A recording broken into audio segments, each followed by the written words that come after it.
What's up, pumpkinheads? This week I show you some unorthodox pruning.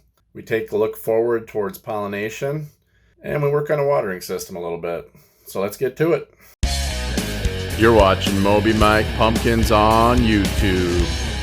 All right, we're here at the 2200 Wolf. Something I wanted to show you guys, something that I do that I'm not sure everyone else does. When you're growing these, each vine, the further you get back towards the stump, should be longer than the one closer to the tip. And if you can see here, we kind of got that going on there. It's making a triangle. But then you see that one is not there, and this is actually the one behind it.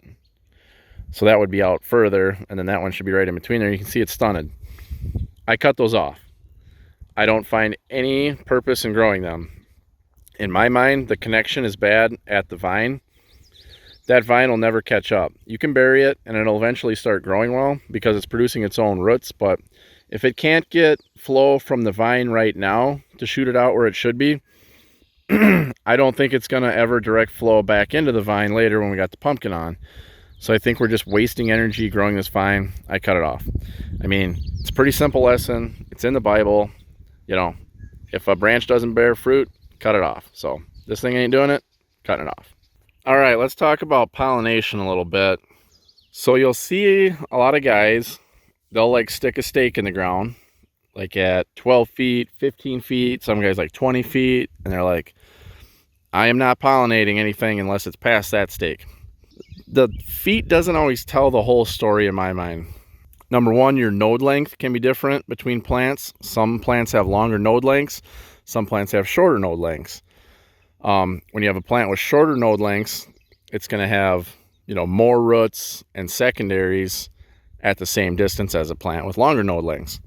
I like to look at the total number of secondaries. And as you've seen, I cut one off because I didn't like it. I had one break off. That plant over there, I think I had to cut like 4 of them off. So I like to look at total secondaries. I like at least 15. I would do less if it got too late. And I target about June 15th to 25th pollination. This plant is looking like it's going to have a pumpkin open June 11th. And I should have 17 secondaries behind it. At the time when we get there, we'll be able to see if there's another one maybe a couple days later or whatnot. And then we'll also be able to get kind of 10-day forecast. I'm not against pollinating on June 11th if it looks like the forecast is good after that. Because basically you pollinate that pumpkin, you got about 20 days to grow your plant. And that's when that pumpkin's going to start taking off. It doesn't necessarily matter exactly how big your plant is when you pollinate it. It's what you can do in those next 20 days. Because if all of a sudden you're going to pollinate early in June and then the weather's crap and your plant doesn't grow worth a crap during those 20 days, then that pumpkin kicks into gear, stops your growth, and then you're going to have a really hard time getting some growth on the plant. So we'll kind of eyeball it then on June 11th. I don't have a ton of space here, and being the pumpkin's going to be like 6 feet across, I'm not going to have too much of a window there. I mean, I can always extend the patch if I need to. So that's what we're looking at there. I already picked one off that would have probably opened in like 3 or 4 days. Too early, not enough secondaries behind it. So anyway, that's kind of what I do. And then, if you're not growing competition, if you can get something pollinated by the 4th of July is good. Competitively, before June 25th is usually pretty good. There's been guys growing 2,000 pounders that have pollinated in July. So yeah, it's a balance of time of year, plant size, number of secondaries. If I got a late start and it was getting to be like July 10th, I'd just take the first one that opened, no matter how big the plant is, because you got to balance time the pumpkin's going to grow also versus plant size. It don't pay to get a huge plant if you're going to pollinate in the middle of July. You've already missed a month of growth that you're not going to catch up by having the bigger plant. So there's a little bit of balance there. Sorry to ramble on, but just so you can get my head on how I kind of figure it out. All right, it's June 7th. Time to get some work done on the pumpkins. As you can see, all my weeds have germinated from the till. So we're going to hand weed all these plants, and then we're going to kill the rest of this with Roundup. A lot of people would just till this again and take care of the weeds. I don't want to disturb the soil, so we're going to spray it. We'll weed these plants up, train the vines. When I get done with that, we'll see how windy it is out, and if it's not too windy, we'll spray this nice cover crop of weeds here. All right, I got each of these plants kind of weeded. Here's a 2261 Schmidt. I'm gonna call that the star of the week. Everything is real nice on it. I haven't lost any secondaries. Everything is just behaving the way it should be. We sprayed all these weeds with Roundup after we weeded the plants. That's a 2200 Wolf there, looking nice. That thing's gonna pollinate probably on the 11th or 12th. I picked one off of here that would have pollinated the same date. I think the plant's just too small.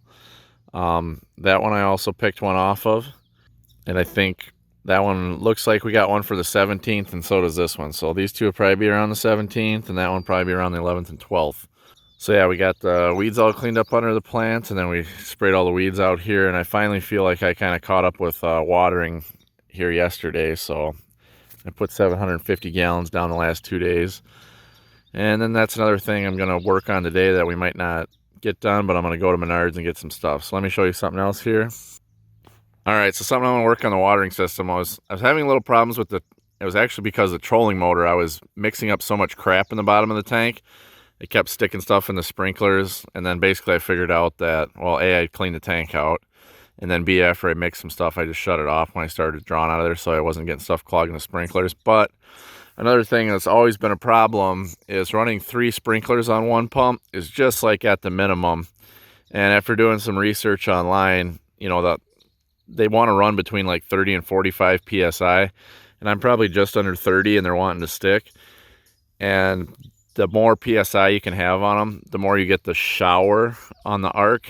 And if they're too low, they want to just always make a big ring because the pressure isn't good enough. So anyway, doing some research, kind of, you know, firemen probably know this, but you get pressure loss, friction loss in your hose.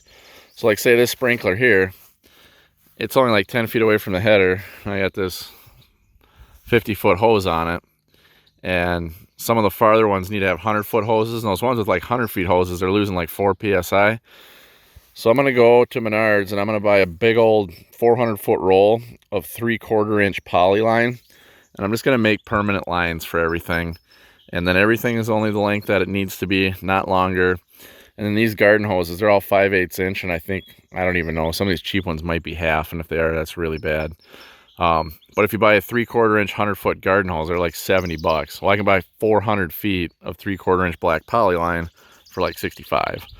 So that'll be fairly cheap. I still got to get the fittings and stuff, but that'll allow me to have good hoses for forever now. And then I don't have all this other crap laying around here. So I don't know that you'll get to see that installed, and then while I'm doing it, I'm gonna plumb up 8 sprinklers. I don't think the pump will run an extra one just because of the bigger lines, but then I can kind of switch around each day and run different sprinklers, different spray patterns. And then I still got the 3rd pump, and I was looking at some big sprinklers, like what they kind of maybe water like a baseball field with, like a cart.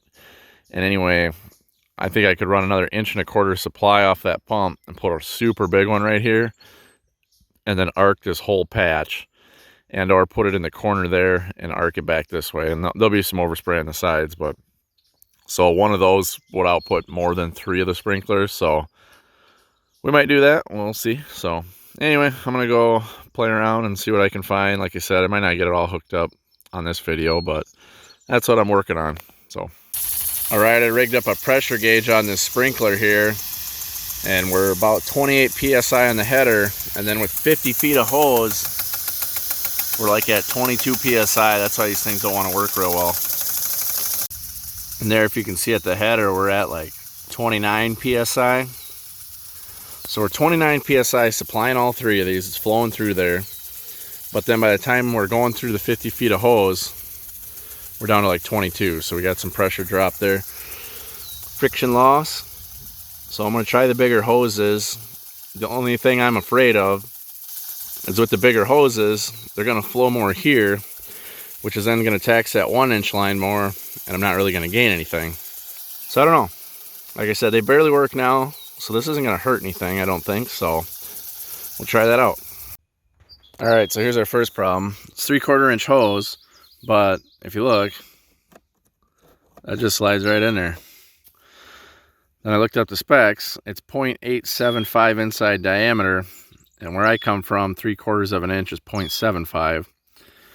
So in order to do it to a 3/4 inch garden hose, we got to put some tape on there. So I don't know why they call it 3/4 inch and it's not 3/4 inch inside. It's probably just like those pots, 1 gallon pots for your plants actually are only 0.66 gallons. So some kind of metric thing or something. I don't know. Holy crap, guys, you won't believe this. So I put a 3/4 inch hose just on this one. You know, I'm running 3 of them. They're all 3 on. And if we can see here, brought that up pretty close to the header pressure, real close, like 27. Definitely way better than it was, and I can tell that it's spraying just a lot better. So I think we'll do it to all the rest of them. Yeah, and then back here at the header, it didn't really drop the pressure any, but it increased it at the sprinklers, so that's going to be great because they need about 28 psi to run, and that thing was pretty close to 28 psi, a lot better than 22. So we'll get these bigger lines on everything, and I think we'll be pretty good to go. I think then the supply line will technically be limiting us, but the cost of upsizing those or running multiple ones, I'm just not going to do that. So sweet, that's looking good, and I think we'll call her for the day. So you guys might be wondering why I'm just messing around with the watering so much. I think it's very important to have even watering. It was one of my goals for this year was to water better, water more evenly, because I think water is so important to growing these giant pumpkins. So that's why I'm doing a lot of messing around with that, spending a little money on it. I think it'll be worth it in the end. So we'll catch you guys next week when I finish that up. Here's one of my 500-pound effort pumpkins, kind of growing towards the sky. I sprayed this with Roundup, so we're just going to let these grow over top of it. Here's another one. A little bit of frost damage, you know. Well, that's not a giant pumpkin. That's actually a brown bushel gourd plant. Deb Gaynor gave that to me. This one got really damaged with frost, and I felt a little bad. I was picking on Chris Brown the other week, so maybe I'll grow his bushel gourd here. See what we can get out of that. Looks good. And we got this guy. See, I got some pretty good frost damage too, but it's moving on. I should probably water these things, so whatever. See you next time.